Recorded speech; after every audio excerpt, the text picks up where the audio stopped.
Hey, bonjour tout le monde et bienvenue sur l'Académie en évolution, là, où est-ce qu'on peut grandir sans jugement, imaginez-vous donc. Je me nomme Stéphane Ruet, je suis unique créateur et responsable comme vous, là. Yeah! Et fier de l'être.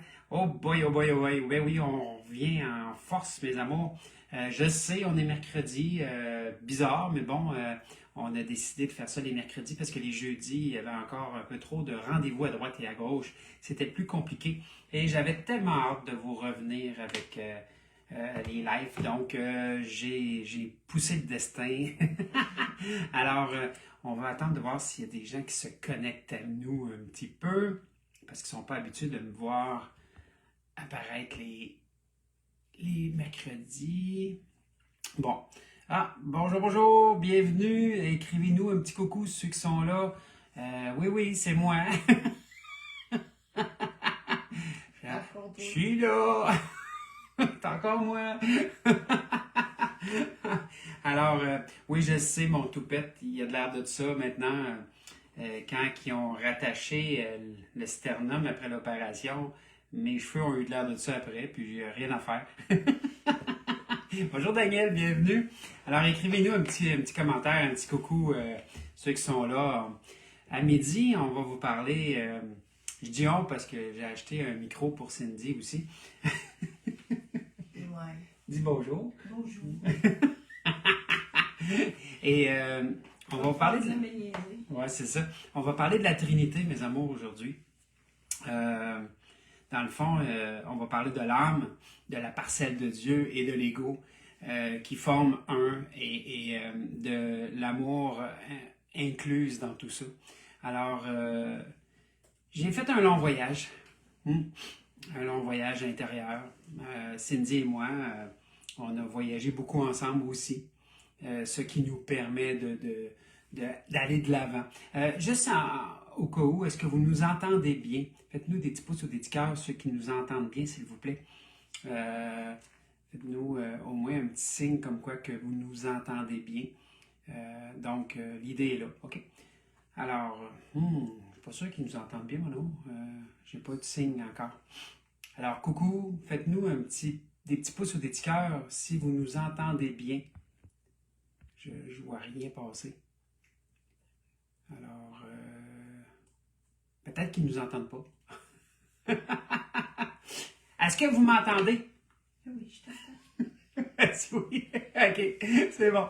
Ok, donc, quand on parle de la Trinité, mes amours, c'est intéressant parce que il y a plusieurs phénomènes là-dessus. Ok, merci beaucoup, Daniel. Je suis content de te voir. Il y a le conscient, l'inconscient, le subconscient. Il y a le Père, le Fils et le Saint-Esprit, mais il y a aussi l'âme, la parcelle de Dieu et notre ego qui travaillent d'une façon indissociable. On ne peut pas les séparer. Ils travaillent ensemble, puis ils ont chacun leur but. Puis tout ça, vraiment, pour faire allusion à l'amour interne. Ce qu'on a fait trop longtemps dans le manque d'amour, aujourd'hui, notre travail pour retourner à Dieu, c'est de travailler sur l'amour interne. Donc, ça veut dire de m'inclure dans tout ce que je fais, dans mes décisions, dans mes pensées, dans mes sentiments, dans mes actions, dans mes paroles. Dire des paroles qui n'ont aucun sens par rapport à l'amour, ça n'aurait aucun sens. Donc, quand on travaille, bonjour Hélène, quand on travaille pour conscientiser tout ça, ça a un sens, tout ça, mes amours, c'est fou. Je suis tellement plus léger aujourd'hui. C'est pas juste à cause de l'opération, c'est parce que Cindy, elle m'a poussé à faire des recherches que j'avais juste pas pensé. Des fois, on pense pas à tout, hein? Je suis blond quand même. et quand on commence à conscientiser les choses qui se passent et qu'on commence à parler avec eux, il y a beaucoup de choses qu'on commence à comprendre. Je vous donne un exemple. Je suis allé parler avec plusieurs âmes et ils m'ont tous expliqué une chose intéressante. C'est que Dieu, dans le regard de la beauté sur l'univers, il y a eu une émotion. L'émotion a créé, donc nos émotions créent, mes amours, OK? L'émotion que Dieu a eue, ça se trouve à être l'expansion de lui-même. Donc, oui, nous faisions un, et par l'émotion de Dieu, nous sommes devenus tous uniques. C'est génial parce que c'est la création de l'expansion de Dieu. Donc, nous sommes tous, individuellement, l'expansion d'un Dieu, OK? De Dieu. Et à partir du moment où est-ce qu'on s'est mis à vouloir voir, entendre, goûter, toucher, ressentir, bien, on est devenu vraiment une bibliothèque ouverte. On va chercher des millions puis des millions de sensations dans plusieurs vies et on devient une façon de transporter notre unicité. Puis quand on va retourner à l'unité, quand on va retourner vers Dieu, on va pouvoir emmener tout ça avec nous. Et là, c'est comme si dans cette unité-là, tout le monde entend, tout le monde comprend, tout le monde ressent, tout le monde goûte, tout le monde vit la même chose au même moment. Mais il faut comprendre aussi une chose. Quand nous étions l'unité, nous, là, en tant qu'unité, on n'a jamais... oui, j'en possède pas mal, Isabelle, des charpies, hein? Puis ça, c'est rien, j'ai 2 boîtes à côté. Quand nous, on a été séparés de l'unité, c'est-à-dire que quand on faisait un, puis que Dieu, à travers une émotion, il s'est créé nos âmes ont tous la même âge, c'est une bonne nouvelle, mais quand il s'est créé nos âmes, puis qu'on est tombé unique, imaginez-vous que ça ne s'est pas fait sans douleur. Ça ne s'est pas fait sans remords, ça ne s'est pas fait sans peur. Parce que là, moi, je faisais partie d'un coup, pouf, je suis unique. C'était épeurant. Est-ce que vous êtes d'accord avec le concept que c'est épeurant? Qu'est-ce que je fais, où que je vais, qu'est-ce que j'ai à faire, de quelle façon que je procède, etc. Et il n'y avait rien comme indication. Dieu nous a jamais rien dit. Même Dieu, il ne savait pas qu'on allait s'expandre de cette façon-là. Sauf que pour lui, ça a été une façon logique d'expandre sa conscience d'amour pour ce qu'il voyait. Donc, automatiquement, quand on commence à comprendre le rôle de l'âme qui est là, avec nous, chacun de nous, et qui attend dans une patience incroyable qu'on digne l'écouter. Il attend avec une patience incroyable qu'on lui offre un peu d'amour. Même si c'est pas gros au début, un peu. Et lui, il nous en veut pas, il nous brasse pas, il nous laisse le temps à nous de retourner vers cette belle énergie-là. Ça se trouve être... C'est puissant, mes amours. Je ne sais pas si vous le voyez en moi là, quand j'en parle, mais ça fait 2 mois que je tripe ma vie solide parce que je voyage beaucoup. On fait des voyages, Cindy et moi souvent, parce que je l'emmène avec moi. On fait des voyages pour aller voir, entendre, sentir, ressentir ce qui est présent. Et là, on rencontre des êtres, on rencontre des âmes, on rencontre aussi des parcelles de Dieu. Ce qu'on comprend en nous, c'est que dans la Trinité, on a l'âme qui se trouve être l'ajusteur de pensée, comme je vous disais, l'âme qui va nous faire des rencontres d'âme en âme pour qu'on vive des expériences. Car l'expérience, c'est le plus grand messager de Dieu. L'expérience va nous emmener vers une certitude. Pas la certitude, mais une certitude. Exemple, pour moi, manger des tomates, berk. J'aime pas les tomates, j'ai eu beau essayer de manger des tomates, je suis pas capable. Donc, automatiquement, j'ai la certitude qu'une tomate, c'est juste pas fait pour moi. Point. Ça veut pas dire que j'arrive pas à en manger de temps en temps, mais je le sais quand il y a une tomate à quelque part, puis je peux pas dire que je suis dans le « c'est bon, ça », non, pas pour moi, OK? Donc, la certitude d'une action ou d'une expérience vécue. C'est génial quand on en conscientise les effets. Ça veut dire que, je vous donne un exemple. Combien de fois, dans mes bureaux, ou dans mon bureau maintenant, pardonnez-moi, je vais rencontrer des gens qui vont me dire « Ah, je comprends pas, je rencontre toujours le même type de personne.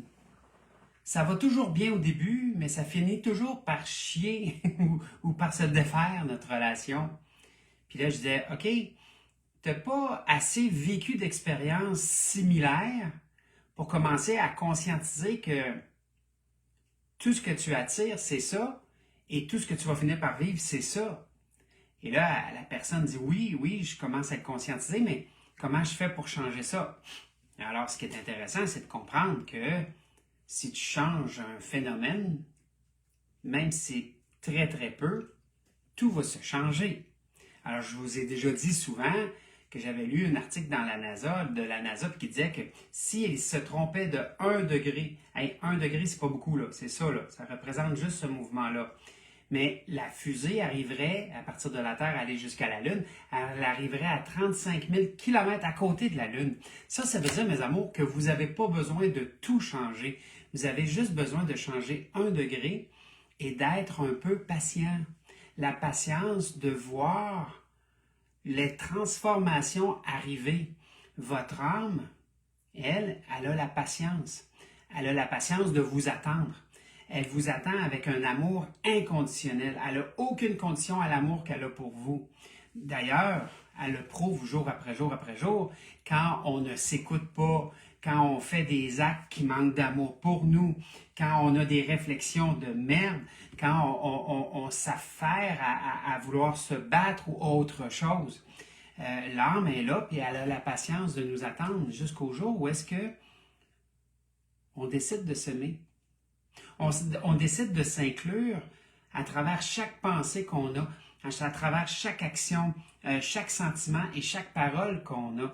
Plus on va s'inclure dans l'amour, plus on va voir l'extérieur tellement autrement. Plus on s'inclut dans l'amour, plus on commence à voir à quel point que la vie elle a un sens. Bonjour Audrey, bonjour Caroline, bonjour Françoise, bonjour Martine. Bienvenue tout le monde, bienvenue, bienvenue. Alors, merci d'être là. Je sais que c'est un mercredi, on va tenter de faire nos conférences du midi les mercredis parce que c'est plus facile pour nous autres au niveau du mercredi parce que le jeudi, j'ai encore plusieurs rendez-vous qui faisaient en sorte que ça ne marchait jamais nos rencontres puis je m'en ennuyais trop. Okay? Donc, est-ce que vous comprenez? Faites-moi des petits pouces ou des petits cœurs, ceux qui commencent à comprendre le rôle de l'âme. L'âme, qu'il est morontiel en passant. Il est ni terrestre, il est ni divin. L'âme n'est qu'une projection de l'amour de Dieu, c'est tout. L'âme qui est l'extension de la conscience de Dieu, c'est tout. C'est de là aussi que l'âme n'intervient pas, parce qu'il n'y a pas le droit. On a le libre arbitre, on a la capacité de tourner à gauche ou à droite. Bonjour Hélène. On a toutes les capacités et ces capacités-là sont hyper importantes parce que si Dieu viendrait interférer dans notre cheminement, il viendrait créer une injustice. Parce que si une personne ne recevrait pas l'intervention de Dieu, il pourrait se revirer contre lui et dire « Hey, mon tabarouette, toi, tu t'es pas occupé de moi, pauvre petit moi, je fais pitié. » Donc, c'est pour ça le libre arbitre. C'est pour ça que on peut vivre ce qu'on doit vivre pour pouvoir conscientiser ce qu'on a conscientisé, point. Okay? Alors, si vous avez bien compris, l'âme en nous est là comme un ajusteur de pensée, est là comme une espèce de guide sans nous guider directement parce qu'elle va aller faire une rencontre avec un autre âme et c'est l'autre personne qui va venir nous dire des choses, qui va venir interférer avec nous pour voir où est-ce que nous on en est. Et ça a un grand sens pour moi. OK? Alors, faites-moi des petits pouces ou des petits cœurs, ceux qui comprennent ce que je viens de dire à propos de l'âme. Et il n'y a rien à faire de plus que ça. C'est-à-dire qu'à chaque fois que vous allez oser vous aimer à travers une réflexion ou autre chose, vous allez venir nourrir cette âme-là. OK? Et lui donner la capacité de faire juste un peu plus pour vous, puis un peu plus pour vous, puis un peu plus pour vous. Maintenant, il y a aussi la parcelle de Dieu. La parcelle de Dieu, elle, je la considère un peu comme le côté, de temps en temps, égoïste. C'est une blague que je fais. C'est parce que la parcelle de Dieu, elle cherche absolument à retourner vers l'unité. Elle était bien dans l'unité. Puis quand l'unité s'est séparée, là, imaginez-vous son désarroi de se retrouver seule face à elle-même, puis elle avait le choix de tourner à gauche ou à droite, elle avait le choix de vivre en tant que mendiant, elle avait le droit de bâtir des gratte-ciels, elle avait le droit de faire ce qu'elle voulait. C'est ça qui est extraordinaire, c'est que la parcelle de Dieu nous donne la capacité de tout faire. Tout. La preuve, je suis en train de faire une vidéo, en train d'enseigner. Et cette vidéo-là, parfois, voyage. Elle fait plusieurs pays.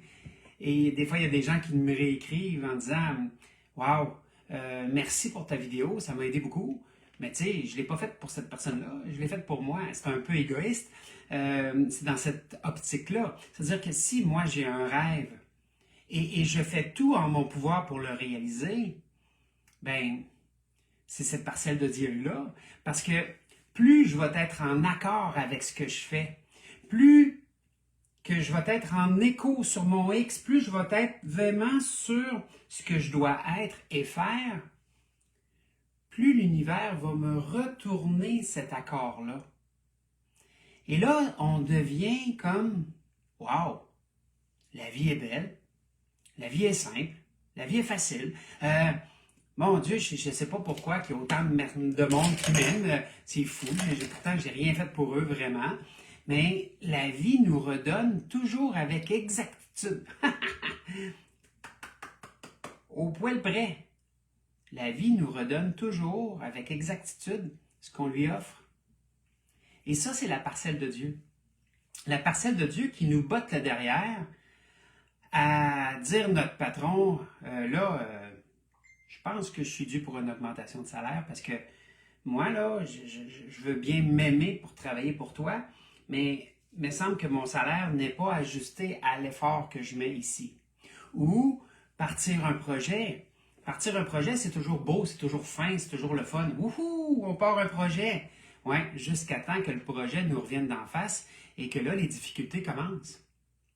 C'est ces difficultés-là qui vont faire en sorte qu'on va réactiver l'amour de nous. Est-ce que je m'aime assez pour passer à travers les difficultés ou pas?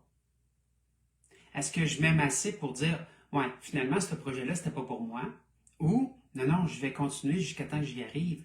Croûte que croûte, parce qu'au début, on en mange des croûtes, je peux vous le garantir, qu'au début, c'est pas toujours facile. J'ai pris minimum 2 ans avant de bâtir mon commerce dans le temps. Je faisais de l'épicerie, je m'organisais pour que mes enfants mangent avant moi parce que je n'étais même pas certain d'en avoir assez.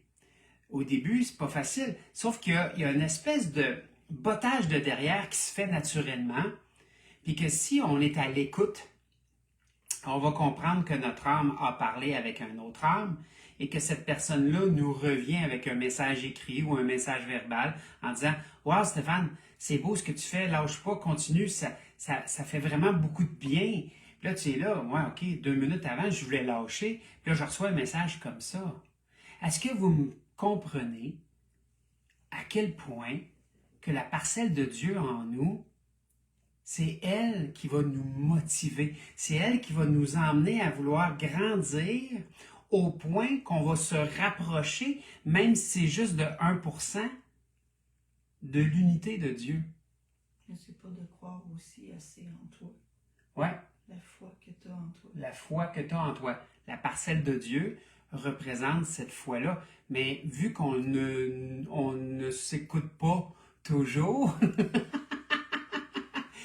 dans mon cas, je m'écoutais vraiment pas. Et là, ben, j'en ai frappé des murs.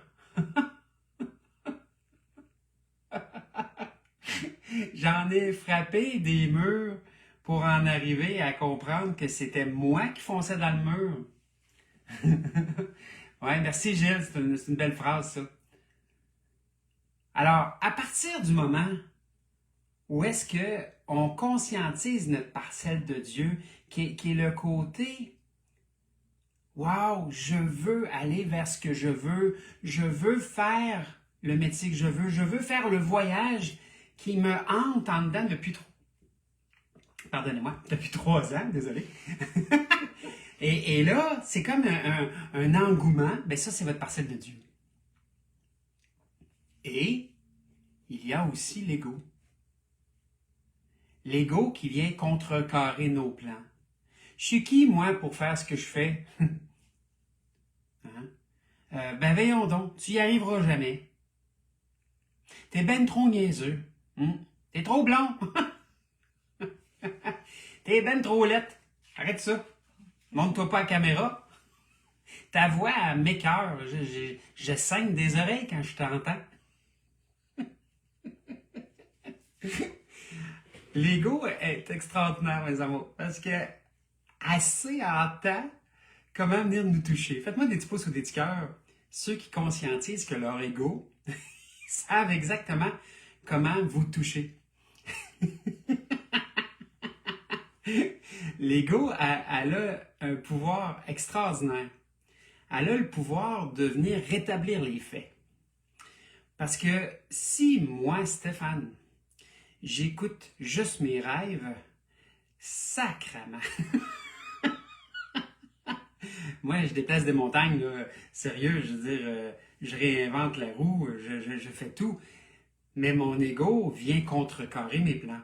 Donc, si moi, j'arrive avec un projet qui me demande, exemple, 10 livres de pression, ben, mon ego va arriver avec un effet contraire de 10 livres de pression. Et là, ça ralentit solide, ça. Moi, j'en ai 2 égos. Il y a moi, puis il y a ma blonde. Hey! Wow! Ça, c'est pas vrai.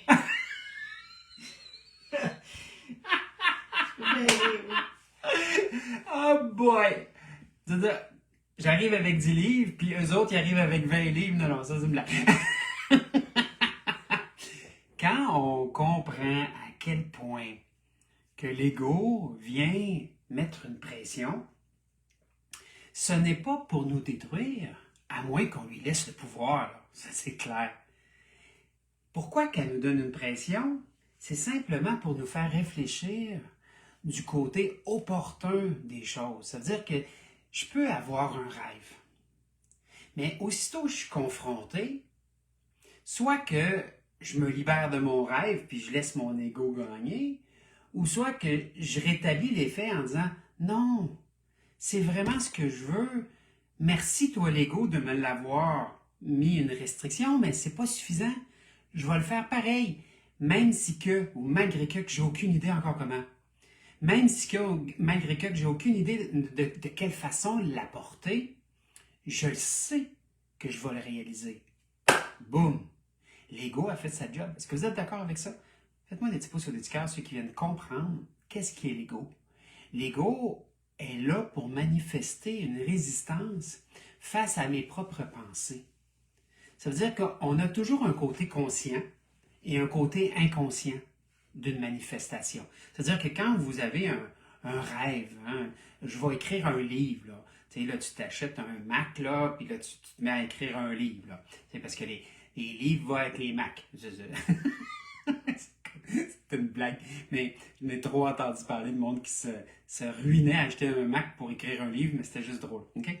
Donc, à partir du moment où est-ce qu'on part avec tout l'enthousiasme d'une personne qui vient de découvrir ce qu'il veut vraiment, écrire un livre, il y a tout de suite la résistance qui arrive. Le prochain pas, c'est la résistance. Bang! On frappe un mur. Boum! On tombe assis. Et là, on a 2 choix. Soit qu'on reste assis parce qu'on se dit qu'on n'est pas assez bon, assez fin, assez ci, et assez ça pour écrire un livre, ou on se relève, on contourne le mur et on repart. 2, 3 pas plus loin, bang, on frappe un mur. Pourquoi? Parce que ces murs-là, en réalité, ce qu'on n'avait pas vu encore, c'est que ce ne sont pas réellement des murs, ce sont que des outils pour renforcer ta position, pour écrire encore mieux, pour écrire encore plus finement, pour conscientiser encore plus sur des pages qu'est-ce que tu voulais vraiment dire. Parce que entre dire quelque chose et écrire quelque chose, c'est deux en tabarnouche. Alors, à partir du moment où est-ce que tu profines ce que tu écris, la résistance disparaît. Elle reste là. Tu vas continuer à frapper des murs, mais elles vont être de moins en moins importants. Les murs vont perdre de l'importance, tandis que ton projet va gagner en importance. Alors l'ego vient mettre une résistance pour te renforcer, pour te guérir, pour venir te mettre quelque chose dans ton cœur en disant « Continue, lâche pas, tu vas y arriver. C'est pas facile, je le sais, mais on est là, on est avec toi. » Et ça se trouve être l'âme, ta parcelle de Dieu, qui viennent te supporter dans ce que tu veux. Automatiquement, la Trinité commence à être quelque chose d'extraordinaire. Parce que on peut prendre une autre Trinité aussi, au nom du Père, du Fils et du Saint-Esprit. Le Père qui est la connaissance. La connaissance du Père, ce n'est pas une connaissance externe. Non, non, non, non, non, non. La connaissance du Père, c'est la connaissance que vous avez déjà. Vous mettez un doigt sur un rond d'une cuisinière qui est chaude, vous brûlez, ah, ça fait mal. Vous avez une connaissance du Père. Vous avez décidé de venir vivre une expérience, l'expérience du Fils. Jésus est revenu sur terre pour vivre l'expérience de l'humanité. Donc, automatiquement, cette expérience-là l'amène dans la même Trinité que nous. Il a même été dans le désert un jour, pendant 40 jours, pour dire à Dieu, Dieu, Père, je me suis fourvoyé dans ma façon de divulguer l'information. Je voulais juste leur montrer à quel point ils pouvaient se fier sur Dieu le Père pour créer leur vie, ou pour se guérir, ou pour se donner de la puissance. Mais non, ils ont voulu me nommer roi des Juifs, mais c'est pas ça que je voulais. C'était leur montrer à quel point que eux aussi sont puissants. Puis je me suis fourvoyé dans mes explications. Il est allé se repentir dans le désert pendant 40 jours, 48, parce qu'il s'en voulait. Imaginez-vous, la Trinité ici. Donc son ego est venu faire une contrecarrée. Il expliquait des choses, ça c'était son projet. Depuis qu'il était jeune, qu'il expliquait des choses, puis le monde le trouvait tellement merveilleux et éloquent dans ce qu'il disait, que ça paraissait tellement « wow » qu'il ne pouvait pas être humain. Il ne pouvait qu'être divin. Mais c'était un humain. Donc, automatiquement, l'ego est venu contrecarrer. Pourquoi? Parce qu'il a décidé de guérir des gens en l'instantané. Il a décidé de créer du poisson ou du pain ou transformer de l'eau en vin, si on aimerait ça dans le temps des fêtes, à mon amour. C'est incroyable tout ce qu'il a fait, mais en même temps, il n'aurait pas dû. Parce que le monde n'a rien compris de ce qu'il voulait dire. Ils l'ont désigné lui comme une divinité parce qu'il faisait tout ça. Tandis que c'était juste son ego qui est venu faire une résistance. Alors, est-ce que vous comprenez par des petits pouces ou des petits cœurs qu'on vit tous la même chose? Ça vient juste nous révéler nos capacités qu'on a. Oui. Nous. C'est cool, hein, vous l'entendez maintenant, même quand elle chuchote. C'est hot au bout. Moi, je trouve ça génial. Hein? Non! Oui! Rote pas, par contre. Donc, quand on parle de la Trinité, on parlait du Père qui est la connaissance, le Fils qui est l'expérience, mais aussi il y a le Saint-Esprit. Le Saint-Esprit qui est la désincarnation de l'expérience vécue. Il ne faut pas l'oublier, celle-là. C'est-à-dire que quand je vous disais au début, tu sais, qu'une personne rencontre toujours le même type de personne, puis que finalement leur relation ne dure jamais parce que ça arrive toujours au même point, c'est ça la désincarnation. Est-ce que vous avez décidé de vivre autrement? Pardonnez-moi, alors décidez de faire les choses autrement. Faites-le tout simplement autrement. Ça, c'est un peu comme si moi, je décidais de faire des vidéos sur quelque chose qui ne m'appartient pas. Je déciderais de parler des expériences de d'autres personnes. Des expériences que je n'ai pas nécessairement vécues, donc je ne connais pas toutes les BA de cette expérience-là, automatiquement, je ne serais pas moi. J'essaierais d'être quelqu'un d'autre ou une part l'imitation de quelqu'un. Tu sais, il y a eu Elvis, puis il y a les imitateurs d'Elvis. On s'entend dessus que c'est pas la même chose, là. Pouvoir retourner en arrière, avoir l'âge nécessaire pour retourner en arrière, d'aller voir un spectacle d'Elvis, le vrai, moi, juste que j'aurais aimé ça. Pourtant, j'étais allé voir des imitateurs, puis je les ai tous bien aimés, mais c'était pas Elvis. Okay? Alors, soyez-vous. Soyez-vous. Et quand vous êtes vous, bien, vous êtes automatiquement le Père, le Fils et le Saint-Esprit. Quand vous prenez une décision consciente, OK? Pas une bonne ou une mauvaise décision, là. Enlevez-vous de l'esprit le bon puis le mauvais, ça n'existe pas. La preuve, ce qui est bon pour vous peut être mauvais pour moi et vice-versa. Ça veut dire que c'est très personnel. C'est une perception des choses, point. Pour Dieu, le bien et le mal n'existent pas. Je vais vous en donner une preuve. Quand j'étais jeune, je regardais Walt Disney, le royaume des animaux, là. Là, tu voyais un méchant serpent arriver dans un nid d'oiseaux puis manger les petits oiseaux. Moi j'en voulais au serpent, pas qu'un peu. Mais ceux qui aiment les serpents, ils sont contents que le serpent il mange parce que sinon il mourrait. Moi, j'aime pas les serpents. C'est comme mon parti pris, et peut-être plus pour les oiseaux. OK? Mais vous comprenez ce que je veux dire? C'est que on n'a pas le droit de juger un serpent parce qu'il mange des oiseaux. Donc, à partir du moment où est-ce qu'on conscientise que les oiseaux naissent en multitude, c'est un peu comme les petits rongeurs qui naissent en multitude. Pourquoi qu'ils naissent autant de petits oiseaux? Ben, c'est justement pour qu'ils en restent en vie. Donc, la vie, elle fait bien les choses. Parce que le serpent, un coup qu'il va avoir mangé les oisillons dans le nid, il va arrêter de manger pour un mois. Donc, automatiquement, les autres oiseaux vont avoir eu le temps de voler d'ici là. C'est bien fait, c'est incroyable. Je ne sais pas si vous êtes d'accord avec moi. Faites-moi des petits pouces ou des petits cœurs, ceux qui conscientisent ce que je suis en train de dire. Comme bien.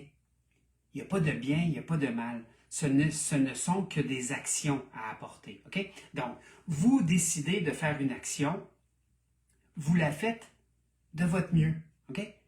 Vous prenez la décision de faire de votre mieux. On la fait de notre mieux. Bon, OK, parfait. Il y a une loi qui s'appelle la loi du retour qui est notre professeur. Elle est un professeur extraordinaire. Le professeur, c'est le retour. Dans 2 ou 3 jours, les actions que je vais porter vont me revenir. Et dans le retour, oh, mon Dieu, que ça l'enseigne, ça. Parce que ça m'enseigne à dire, oui, je suis parfaitement aligné avec ce que j'ai décidé de faire, parce que le retour goûte bon. Mais si le retour vient me brasser, puis il n'est pas correct avec moi, mais je le sais, c'est parce que ma décision d'il y a 3 jours n'était pas la meilleure pour moi. Point. Bonjour Ali. Allô Céline. Yeah. Bonjour Simon. Bougez pas. Bonjour Ghislaine. Yeah. Hey, bienvenue tout le monde. Alors, aujourd'hui, j'ai pris la décision de faire des vidéos le mercredi parce que, à un moment donné, à chaque jeudi, ça ne fonctionnait pas. Et on a le choix de rester les jeudis, mais que finalement, je ne peux pas en faire de vidéo ou de la transformer de journée pour y arriver. Puis sérieusement, Cindy était tannée de m'écouter parce que j'arrêtais pas de parler. Elle a dit, ben fais-la donc, ta vidéo. C'est ton côté fille, c'est ton côté féminin. Ouh! Tu parles plus que moi dans une journée, c'est pas égal. Ça. Ouais. Quand j'y ai dit que les femmes, il fallait qu'ils disent 6000 mots, puis que les gars 2000, puis elle me regardait en me disant, marche pas ça. Ouais, pour moi, tu dis les miens aussi. Ça doit être ça. Puis là, ben, quand elle vient pour parler le soir, je dis, oh non, elle ne tente plus. C'est ça, sèche. J'ai pas envie de t'écouter. D'accord. Oh, quel bonheur. Mais bon, je souhaite aujourd'hui, je fais peut-être pas 1 heure parce que je suis entre 2 clients, mais je souhaite aujourd'hui que vous avez pu capter quelque chose, que notre âme, parlez-lui à votre âme, elle va être contente, elle attend là, depuis que vous êtes né, elle se tourne les pouces à quelque part à la limite. mais elle va faire des rencontres d'âme en âme pour s'assurer est-ce que vous continuez à cheminer vers quelque chose pour vous. Votre parcelle de Dieu, elle vous botte le derrière, elle vous pousse à rencontrer les gens que votre âme vous a envoyés pour que vous puissiez comprendre en dedans de vous que tout ce que vous voulez, c'est de vous inclure avec amour dans tout ce que vous faites pour vous rapprocher de Dieu. Et il y a l'ego qui vient contrecarrer vos plans juste pour s'assurer que vous étiez à la bonne place. C'est tout. C'était pas contre vous. C'était pour vous renforcer dans votre position, vous renforcer dans votre décision. Puis je peux vous garantir une chose, la seconde où est-ce qu'on se renforce dans notre décision, plus rien ni personne ne va être entre vous et ce que vous voulez. C'est fou. Puis tu sais, on a beau aller voir des liseuses de Bonaventure, etc. Peu importe ce qu'ils diront, vous avez le pouvoir de changer votre futur ici et maintenant. C'est certain que si vous restez toujours dans la même pensée, vous allez créer toujours les mêmes choses. Mais à la seconde où ce que vous transformez votre pensée, le futur est plus rien de pareil. Tout est échangé là. Donc, le 1 degré de différence pour envoyer la fusée sur la Lune, de 1 degré, va arriver à 35 000 km à côté de ce que vous étiez. Alors, vous n'avez qu'à faire ça à partir de maintenant, de changer un petit degré dans votre esprit. Juste un. Est-ce que c'est plausible, ça? 1 degré? Faites-moi des petits pouces sur des petits cœurs si vous le conscientisez, ça. Est-ce que c'est plausible? C'est sûr que si tout serait facile dans la vie, Oui. Ben, dans le fond, tout l'est. Il suffit de vouloir le faire pour vous. Oui. Puis de réitérer notre position encore et encore et encore. Est-ce que vous savez que notre pensée va créer à 94% dans la condition où est-ce que vous êtes dans une pensée soutenue? C'est-à-dire que c'est la pensée soutenue de Dieu qui a vu la beauté, donc qui a émis une émotion. En réalité, quand vous avez une pensée soutenue, vous finissez par créer une émotion et c'est cette émotion-là qui va être garant de création dans votre vie. C'est vraiment merveilleux de voir le fonctionnement. C'est d'une simplicité aussi. Wow! C'est aussi simple que des recettes TikTok, cela, là. Je regarde ça et ça a l'air tellement facile jusqu'à temps que j'essaie de le faire, mais bon, ça, c'est une autre histoire. Alors là-dessus, mes amours, je vous souhaite une belle fin de semaine. Et on se revoit la semaine prochaine, mercredi. Dites-le à tout le monde. Mercredi? Oui, mercredi. Dites-le à tout le monde. Puis allez liker la vidéo, s'il vous plaît. Ça nous aide beaucoup à augmenter notre champ, notre écran, notre grandeur de tête ou nos cheveux aussi. Je pense que mes cheveux, ça en vient de popper, mais bon, il y en a encore du chemin à faire. Ça n'a pas rapport. Hey, je vous embrasse. On vous aime. Alors, tu dis bye-bye. Bye-bye. Hey, vous l'entendez? Faites-moi des petits pouces et des petits cœurs si vous l'entendez bien. Je sais pas si... C'est génial. Écoute, Je sais pas si c'est génial, là. Ah oui, regarde, on s'est payé ça. Peut-être pas pour toi. Une petite affaire de même. C'est fou, une petite boîte, hein? Une boîte à paroles. Non, mais le fait que le monde m'entende, peut-être que c'est pas idéal pour toi. Ben non. Regarde, ils font tous des petits cœurs, là. Hey, faites-le, les petits cœurs, là. Bientôt. Ils font tous des petits cœurs. Yeah. T'as peur, ils font tous des petits cœurs. Ah oui, ils font tous des petits cœurs. T'es en train de les inciter à faire des cœurs. Hein, c'est ça. Bon, ben, je vais fermer la boîte à paroles, puis... On va se souhaiter une belle journée. Bon midi et bon week-end, mes amours. Ouais, on la voit pas, Audrey, parce qu'elle est pas prête à ça. Ah, c'est bon, ça, c'est la voix de ta conscience. Regarde, tu vois, c'est Lynn qui a écrit ça, c'est ça. C'est moi qui dis tout. Je suis... Je pense qu'elle parlait de la boîte à paroles et non pas toi. Je pensais. Oh boy, alors je vous embrasse, ok? Bye bye, pensez à vous autres. Bye bye.